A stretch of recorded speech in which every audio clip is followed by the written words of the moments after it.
So I don't think we can afford to jeopardize. I don't remember what Pat existence. Rooney's position was on the casino, or if I talked to him about that last time he was on the show, the destination casinos. But the other thing is, I think, in my view, I mean, there's a fixed amount of money that people spend on gambling within the state of Florida.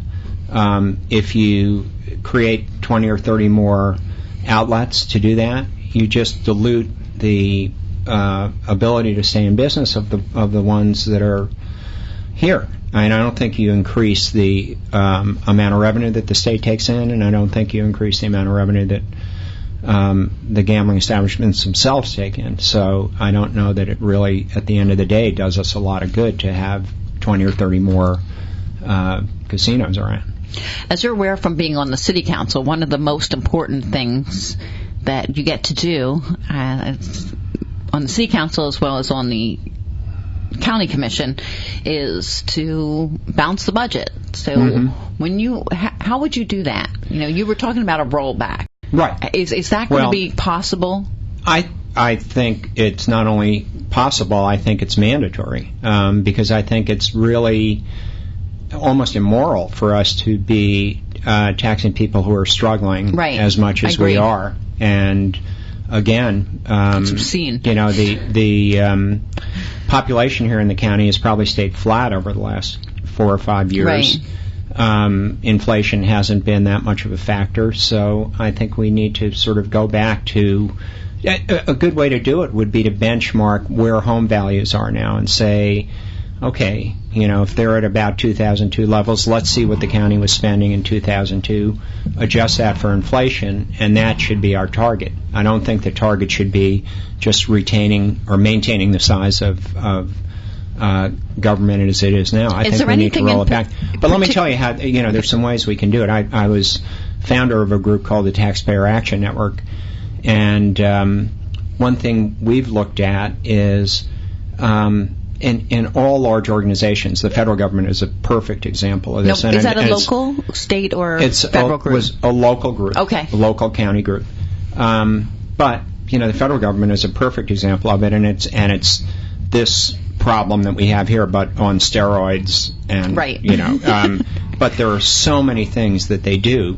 They don't even. I'm sure there's not one person in Washington who can tell you exactly everything that the federal government does. Right. And because of that, there's got to be a lot of duplication. There's got to be things that should have been sunsetted. There's got to be things that are, controlling situations or regulating situations that don't exist anymore. So I think you need to go through on a line-by-line basis. I don't think anybody's really done this yet, but go through the county budget on a line-by-line basis and say, what's the authorization for us to do that? Is it in the charter? Is it something we're required to do by statute, or is it just something, an idea that somebody had that sounded good at the time?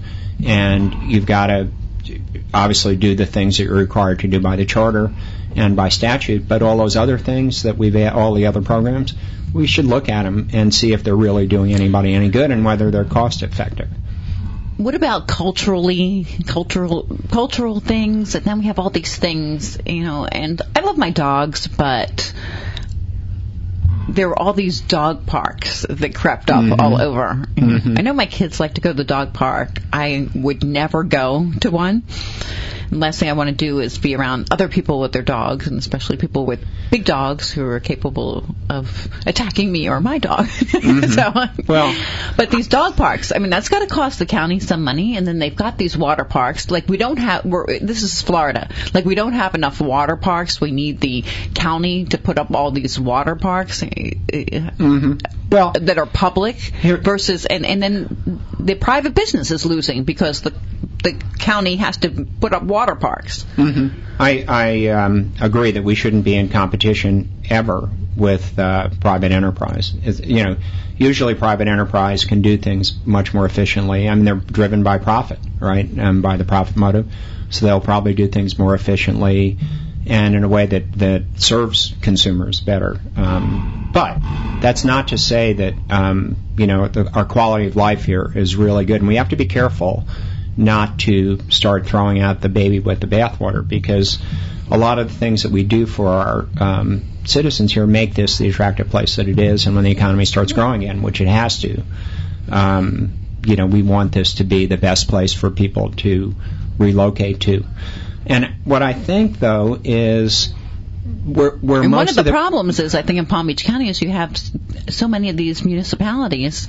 Well, I mean, we have Boca Raton, who does a fabulous job. I mean, people were like, well, you could tell when you drive into Boca because the landscaping and everything is just absolutely beautiful compared to other areas like Lake Worth. I mean, there's been so much talk about all this renovations that they're going to do, but it doesn't seem to go anywhere. Yeah, there's a couple blocks that are really nice in Lake Worth, but then there's so much more that they could be doing in a lot of these other areas. Well, Lake Worth is a particular problem, and I'm continuously being made aware of it because I'm very friendly with the commissioner down there, and they've got an important election, those of you who live in Lake Worth, coming up this Tuesday, and hope everybody will get out and vote because the future of the city... Who should they vote for? Because Francisco's here.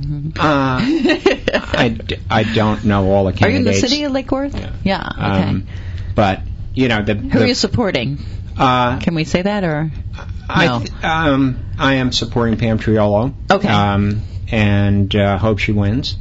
And the future of their city is in jeopardy right now. I mean, they've got really serious problems there. Right, and serious budget problems, don't they? Yes, they do. And the reason they're trying to do a big beach project, but they don't have any way to pay for it. And, right.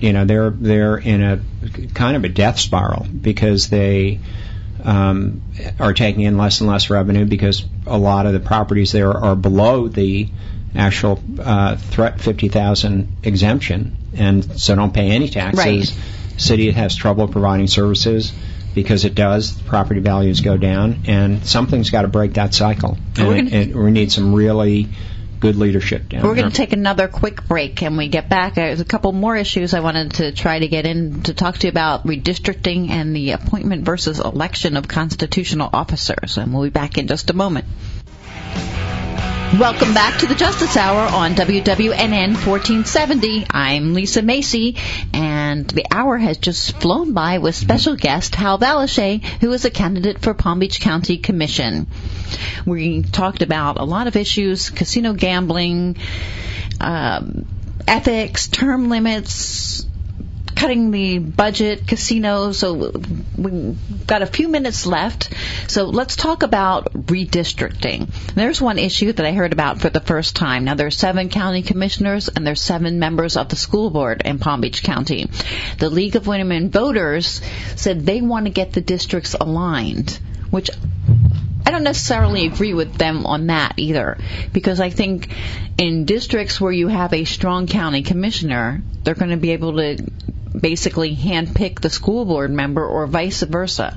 Because right now we have 7 members of each. What is your opinion on that? Do you think the district should match up for school board member and for county commissioner? Do you think that would be a good idea? Really the first time I've heard about that issue, but my gut reaction would be I think the school board districts are set up because of the nature of the schools within them, not necessarily following the model of the county commission, which is basically geographically, especially if they're following amendments 5 and 6. So I think, but your point is also a very good one too, in terms of if you had a strong county commissioner, which we've had quite a few of. Right. I'm in the south end of the county, which is right. Commissioner Aronson. Basically, everyone knows he controls the politics there in the south end.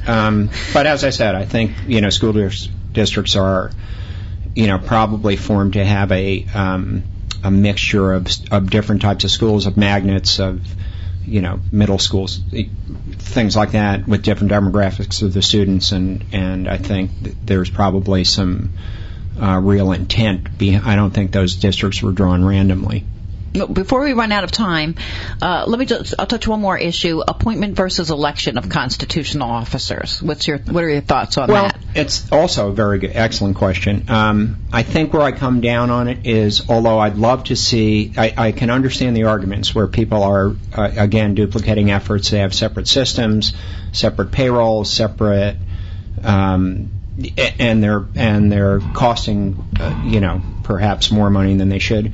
I'm very fearful as a conservative of too much concentration of power in one entity. So I think the county commission is powerful enough, and I think giving them additional powers to appoint constitutional officers is probably the wrong way to go. Even though I'm dying to save money, I think it's probably the wrong way to go. Okay. So your website is valeche.com, and tell us more about your campaign. Is there a telephone number, an email address that people could get to you? And do you have any events coming up anytime soon? We do. Actually, I'll start with the last. We've got an event at Mayaku Lakes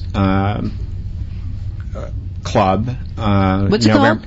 Mayaku Lakes. Oh, Mayaku It's out Lakes. on Belvedere on November 17th. We're going to have one in North Palm Beach on December 6th.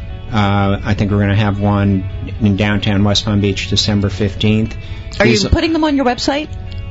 We will put them on the website, okay. And we'll also put them on the GOP Newswire. I don't know if your listeners get that. But the campaign website is www.halvaleche, that's HALVALECHE.com. Anybody who wants to make a contribution and help me get elected can certainly do that on that website.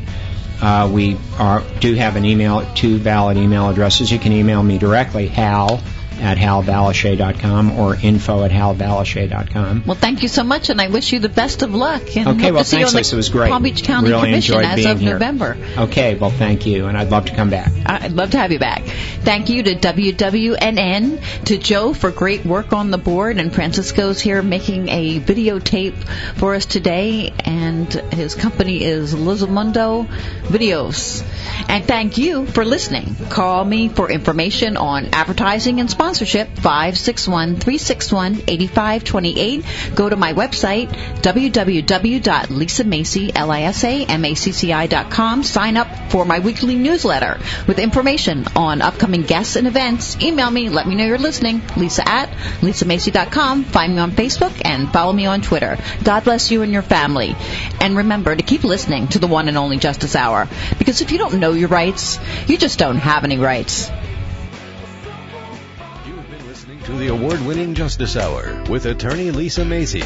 Join her next Friday from 3 to 4 p.m. for the hottest legal and political guests and topics. To find out more, go to lisamacci.com. That's lisamacci.com. And God bless America.